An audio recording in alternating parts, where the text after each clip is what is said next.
Hi folks, I've just thought I'd show you how I would go about doing an atmospheric scene of a ship, an old sailing ship. What I've done is I've just put down this Turner type background, you know, sort of Turner-esque. So I've just used cadmium yellow, cadmium scarlet and a little bit of alizarin crimson, and I've let that dry. Left a couple of patches of white paper here, and I'm just going to see if I can turn this into a sort of mock classical painting, if you like. So the only thing I'm going to be using from here on in are, I have two colours here. I have indigo and I have burnt sienna. I can mix them on top of this dried out red paint, will be fine. So this has been allowed to dry for a good 12 hours or so. It was something I did yesterday, and so I thought I'd let it dry so I could get some nice clean shapes. So I'm painting wet on dry. This was very wet on wet, this big colourful wash. So the brushes I'm going to be using, so I've shown you the paints, indigo, burnt sienna, but the brushes I'm using are a 1-inch flat brush, which, as you can probably see here, has a clear sort of, it's a very defined, neat little sort of blade-like brush. It's not a wash brush. This 1-inch flat is a shape-making brush, basically. And then I've got a nice long fibred mop brush, which will allow me to do some line work and some even finer line work from a rigger brush. So let's get something going here. So this is completely out of imagination. I'll just get some water on here. We'll pick up some indigo and we'll immediately get a mix together of the indigo and burnt sienna. So sort of equal amounts of both colours. I want to get this really dark colour down to a sort of warmish neutral, so there'll be evidence of the burnt sienna.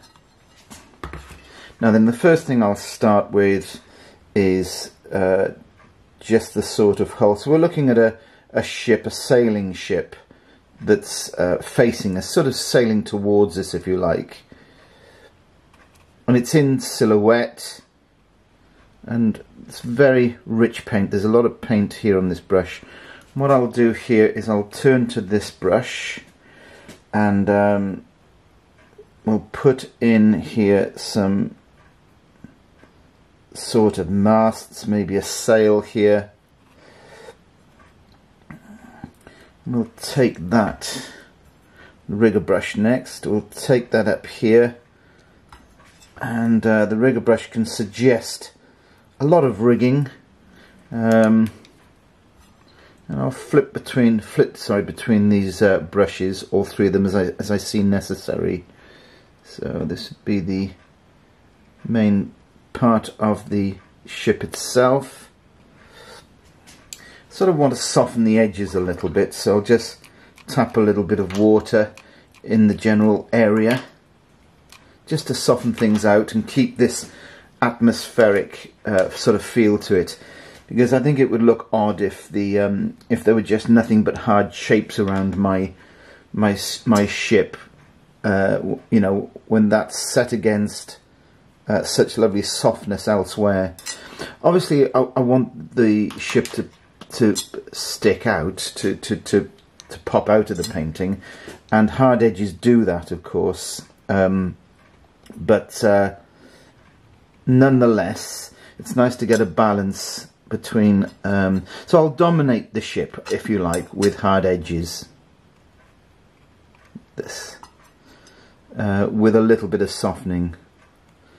So just thinking about, you know, there would be what we call the crow's nest up here, where the brave sailor would climb up to do their observations, and something sort of forward here, as though there is that's a maidenhead area of the front end of the ship. So now I think what we'll do is we'll suggest perhaps smaller vessels over here, here. So this will give things a bit more scale.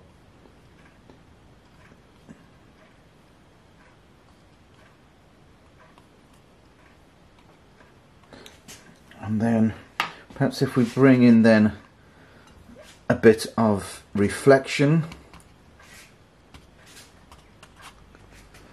So I just place the same mix of colour, but I'm cleaning the paintbrush. I'm leaving a little bit of the paint in the water, in the brush, I'm sorry, and just a single vertical pull down like this. Clean the brush again, take some of the water out, pull the brush down, just like this, really, really simple. Make sure your arm movement is vertical, that the brush mark you're making is vertical. Don't go off to the side, because that will spoil things. And really there's not much more to it than that. This is, you know, the essence of keeping things simple really is the amount of time you spend on it and being really economic with your brushwork. So let's put the mount around this and see how it looks. Incidentally, the overall time I've just spent I just did things in real time here. So what was that? About 10 minutes, something like that. The initial wash that I did yesterday took about the same time, 5 to 10 minutes. So all in all, that entire painting at the top end was 25 minutes. Let's put the mount around it.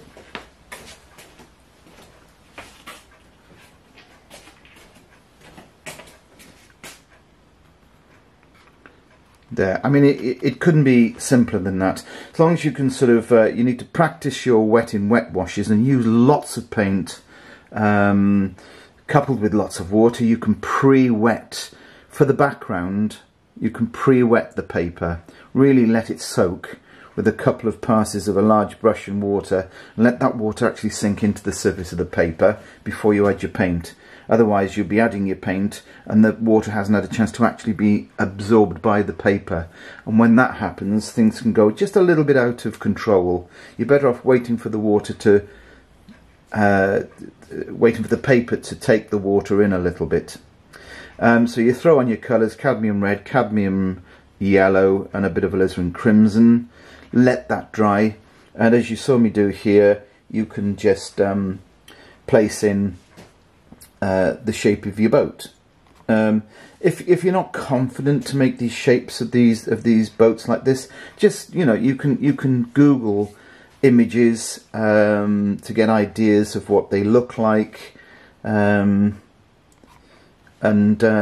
yeah, just to give you some ideas. I hope you enjoyed this short demonstration, folks, and I will be putting these up again. I have taken a break recently. I've had to because of other commitments, but thanks for sticking with me. Do subscribe if you haven't already, and if there's any comments, please leave them in the description below. And oh, what's really helpful is if you could hit the like button. That's that little thumb at the bottom of the screen there. If you could hit that, that really helps my channel get recognised, and when that happens, of course, I can it helps me sort of feed these videos up. It makes them worthwhile doing. Till next time, see you then.